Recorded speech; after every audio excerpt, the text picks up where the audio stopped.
Paul Newman reveals the golden era, Hollywood stars secretly born male. Number 4. Will shock you heavily.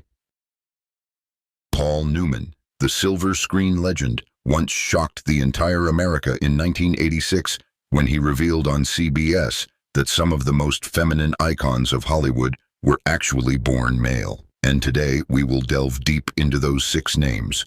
Number 4 will make you pause and ponder. First, let's turn back time to the early years of the 20th century, when gender was still a rigid concept and society was not ready for diversity. You might be surprised to know that, a century ago, one of the most famous stars in American showbiz was the female impersonator Julian Eltinge. If life begins at 40, as people often say, then our lifespan is only short 5 years, because by 45, we are already old. But what did Paul Newman say? He made millions of people look back at Hollywood history.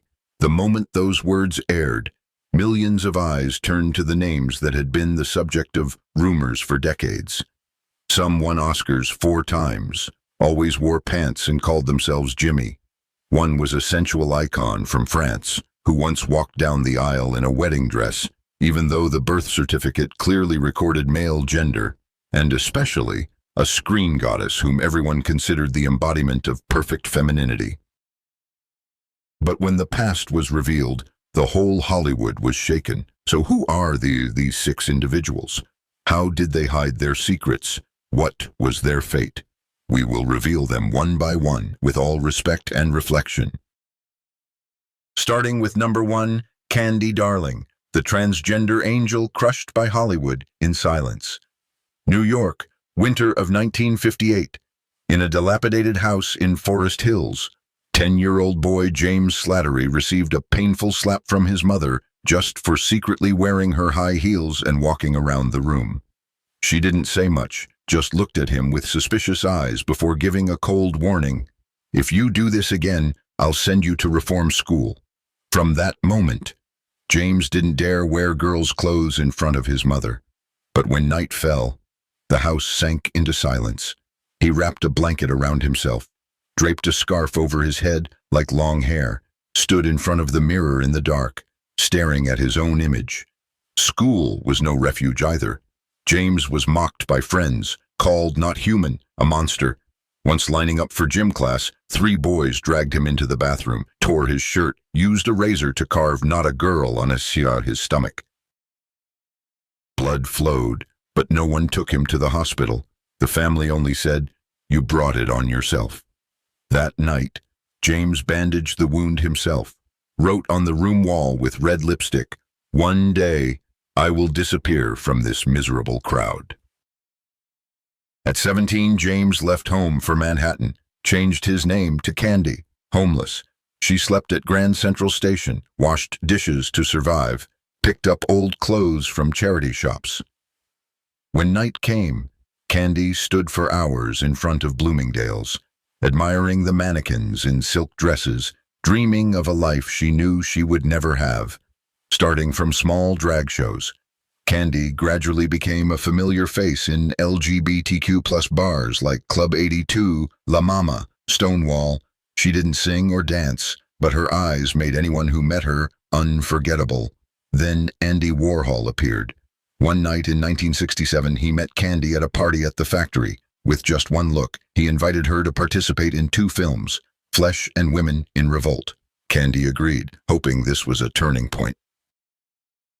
And indeed, she became famous as the transgender woman in Warhol's films. But fame didn't bring real opportunities. Candy auditioned for countless off-Broadway plays, only to be rejected. One director bluntly, "You're beautiful, but the audience won't believe you're really a woman. If not suppressed, you'll scare them." Candy faced more than rejection. She was attacked continuously.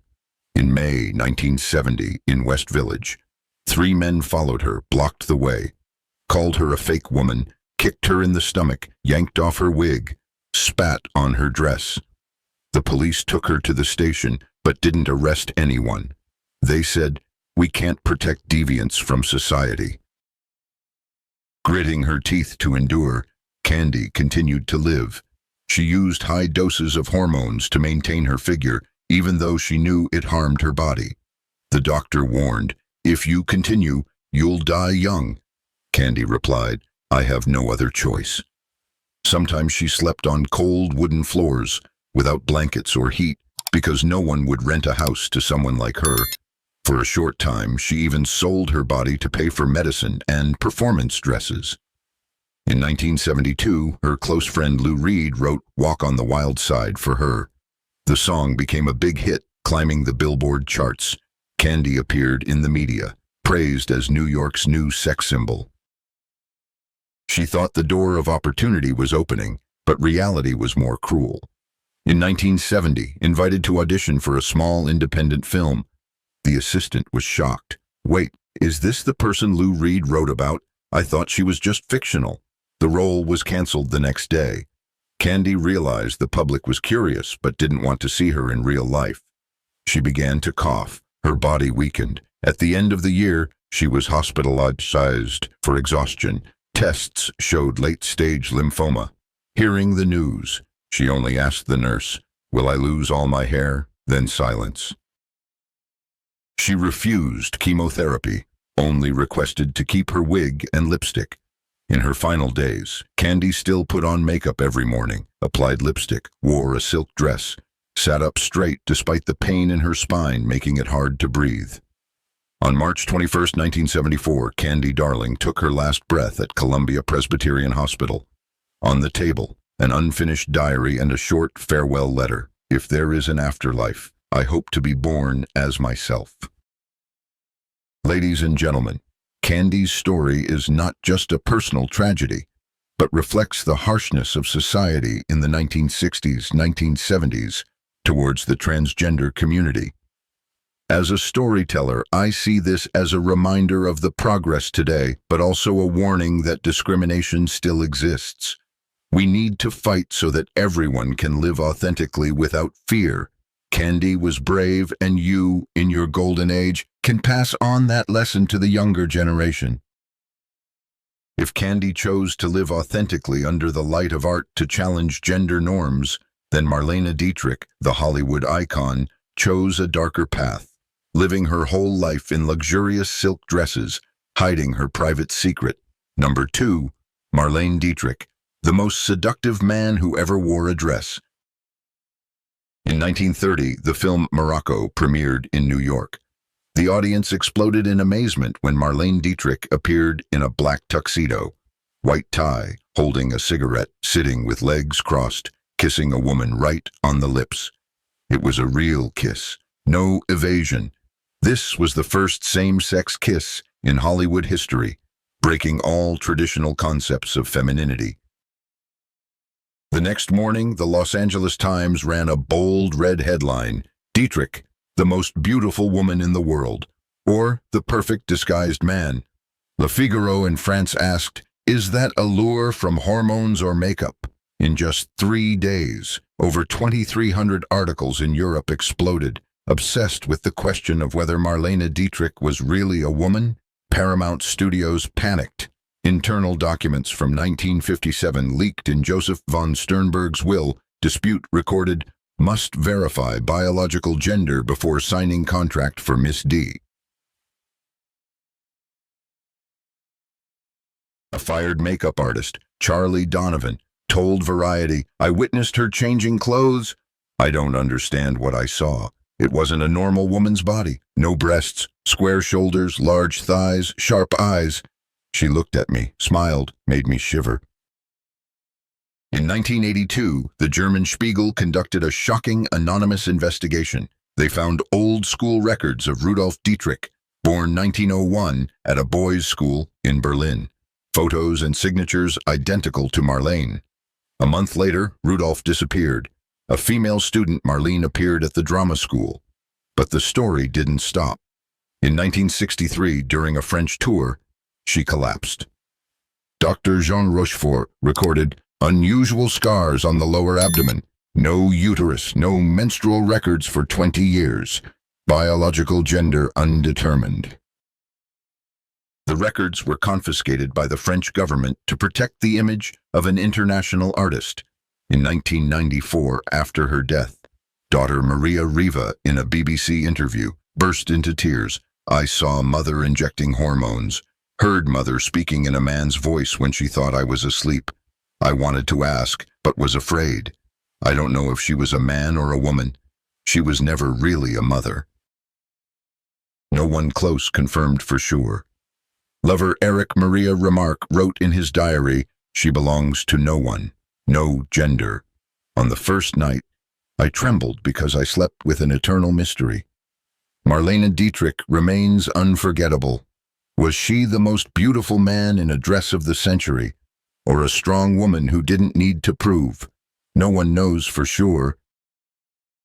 Today, we learn to respect diversity, instead of rumors that harm legacies. You, who lived through that era, surely feel the power of such courage. And right after her, another figure appeared, not hiding, daring to step on stage amid prejudice. That is Katherine Hepburn, the male god disguised as a woman, who won 4 Oscars. Number 3, Katherine Hepburn. In nearly 6 decades of acting, Katherine Hepburn became a Hollywood icon approached cautiously. Intelligent, strong-willed, straightforward, unyielding. She won 4 Oscars, a record unbroken. Time praised her as the queen of rebellious female roles. But behind the glory, a mystery that made the film industry shiver. Did Hepburn live her whole life as a woman when her essence was basically male? In 1932, first audition at RKO Studios, director George Cukor was confused and paused. She walked in with a strong stride, a surprisingly deep voice, wearing a men's suit, asked to change outfits. She returned, smiled mysteriously. "If the outfit doesn't fit, perhaps I shouldn't be here. Or perhaps I shouldn't exist in this world." From 1941, MGM Records noted Hepburn type J3, designating a body not fitting traditional female standards. Records discovered by Donald Spoto in 1997, but documents disappeared. In 1947, hospitalized at Cedars of Lebanon in Los Angeles after a horse riding accident. Leaked medical report in 2004, abdominal surgery. Reproductive organ abnormalities incompatible with female. Unpublished documents. Blurred photo KH4703 circulated on European forums. The love story with Spencer Tracy is mysterious. Together for 2 decades, no living together, no intimate photos, no proposal, no love letters. 1973 audio recording of assistant Margaret Maggs Thomas revealed in The Untold Voice. Katherine said, "I've been friends with him for a long time. We were like 2 men understanding each other, but neither loved in the way a man loves a woman." Many co-workers confirmed Hepburn didn't change clothes in front of other actresses. Lucille Ball told on a 1981 talk show, "We worked together, but I never saw Kate in a dress on set. Never saw an inch of uncovered skin. At the time, I thought she was strong. Now I'm not sure." Joseph Lang's 1999 hypothesis. The Jimmy theory. Hepburn transitioned before 1930. Birth certificate changed in Connecticut after brother's sudden death. 1907, birth records in Hartford named James S. Hepburn. 1930, changed to Katherine Houghton Hepburn. Only gender changed. Connecticut has not commented. She passed away in 2003, taking the suspicion into silence. No farewell letters. Only a strange message at the old Saybrook funeral. "I lived authentically, perhaps different from expectations, but that was my truth." In my analysis, Hepburn not only challenged gender, but redefined feminism, a deep social commentary. From my personal perspective, we should honor that courage instead of rumors blurring legacies. Today, gender diversity is human progress. You, at 65 plus, have witnessed the changes, and Hepburn's story inspires acceptance. If Hepburn made America question, then the next figure made Europe bow in silent awe. An actress called the Swedish Sphinx. In Berlin at the start of World War II, She was called by another name, Greta Garbo. Who was she really? Number 4. Greta Garbo. The Swedish Sphinx or the Lonely Gentleman? This is the number that will shock you. Greta Garbo. Mention her name, people lower their voices, afraid to break the bubble of allure that dominated Hollywood. Behind the cold beauty carved in stone, Garbo made millions of hearts flutter. Forced censorship, press, British-American intelligence to maximum alert.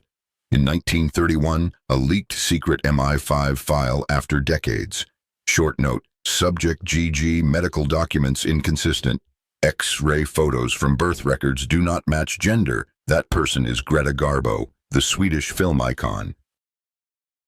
From 1930, when famous for Mata Hari and Queen Christina, MGM lighting team suggested changing lights because the body didn't reflect well on chest and shoulders.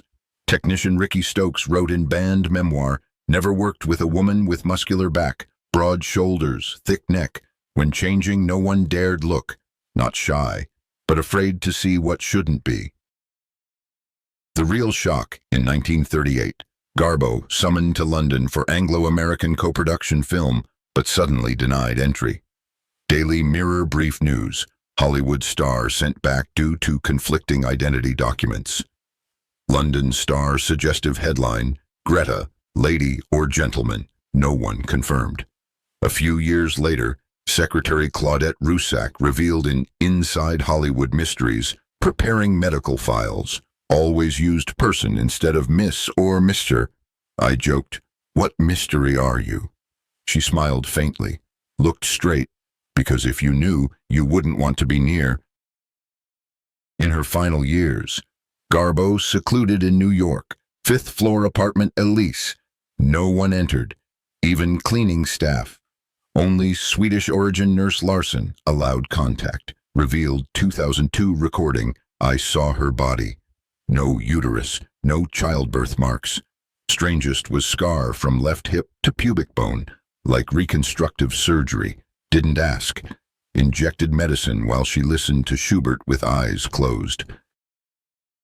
Garbo passed in 1990. Only Salka Viertel spoke at memorial. Hoarse voice.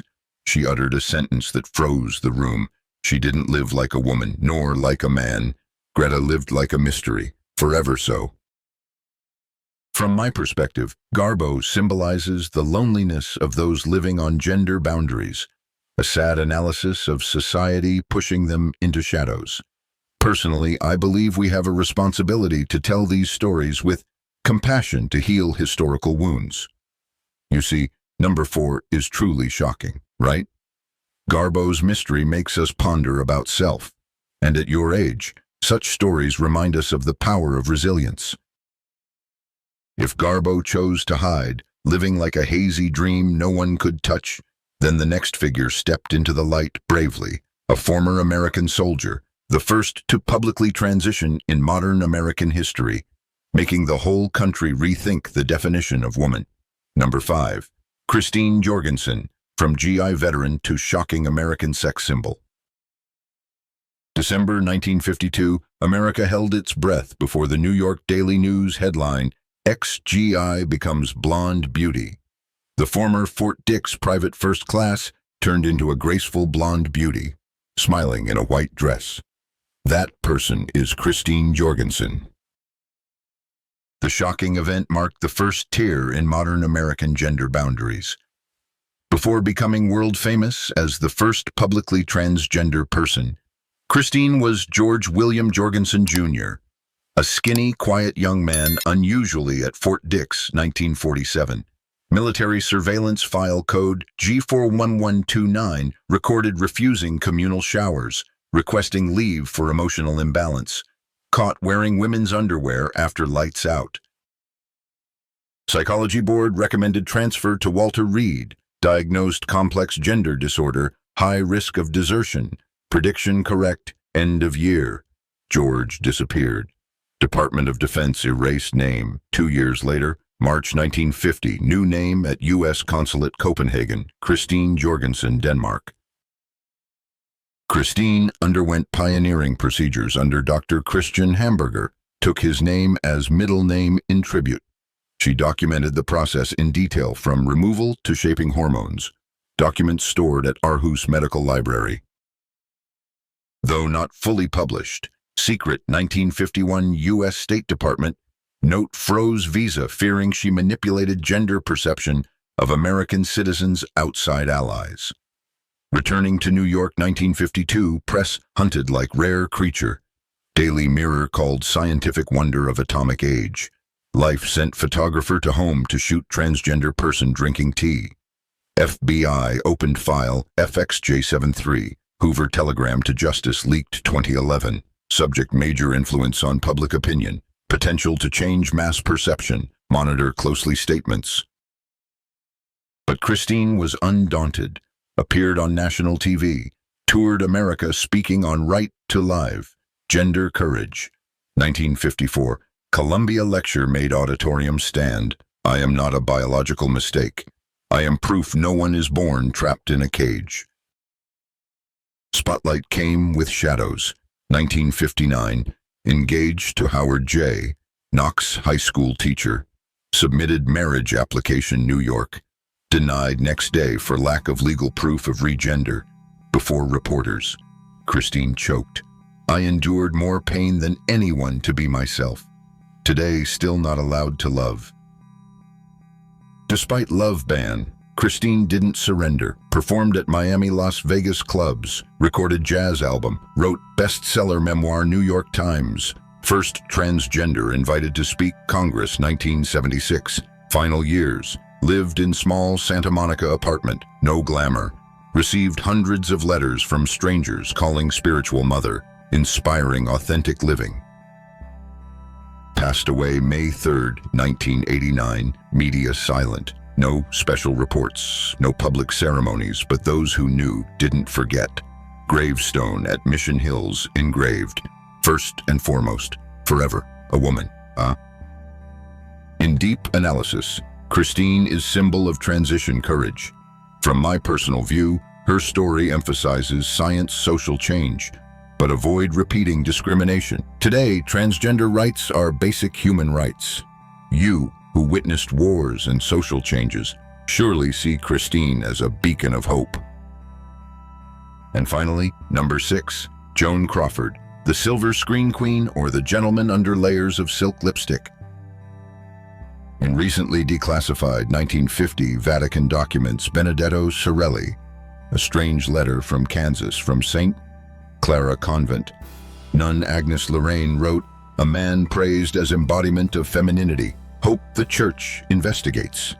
Attached black and white photo of Joan Crawford, sharp eyes like knives, red lipstick lips, white silk dress, holding martini glass in front of mirror. But scary is the reflection in the mirror. Angular face, broad jaw, cold, icy eyes. Vatican placed Crawford on secret list code. Action, high probability, male disguised manipulating public, high risk to Christian families. Vatican not the only one watching. 1931, Missouri, police detained Lawrence R. LaSure for assault at gay bar. File, male, brown hair, 178 centimeters tall, deep voice, wearing lace dress, red lipstick. Case dismissed. 6 months later, Hollywood. Lucille LaSure appeared dazzling. MGM signed. Changed name Joan Crawford. From 1934, Lawrence Records disappeared, Missouri. Crawford rose to A-list, uncrowned silver screen queen. Behind the scenes, shadows of doubt. Elsa Matthews Warner Brothers memoir, she didn't change with anyone. No one saw nude. Her voice when cameras stopped, deep like thunder. Marriage to Franco. Tone like fairy tale, director Clarence Brown revealed NBC 1980. Contract, no love. Franco gay. Joan. Not sure ever real woman, but they needed each other to survive. More shocking, financial records seized. Los Angeles court will dispute 1999. Regular payments 30 years, private medical services. Dr. O.E. Kimmelstein, hormone specialist, underground clinic, Santa Monica. Total $1.3 million, equivalent $15 million today. Lawyer, Personal expenses. Lady has right to die with secrets. Everything left behind chillingly clean. No semi-nude photos, no birth certificate, diaries burned week after funeral. Adopted daughter Christina wrote, "Mommy dearest, mother didn't let anyone see weakness. Even in pain, she applied lipstick before crying." No one knows the truth, but if anyone transformed perfectly fooling Vatican Hollywood America, only Joan Crawford.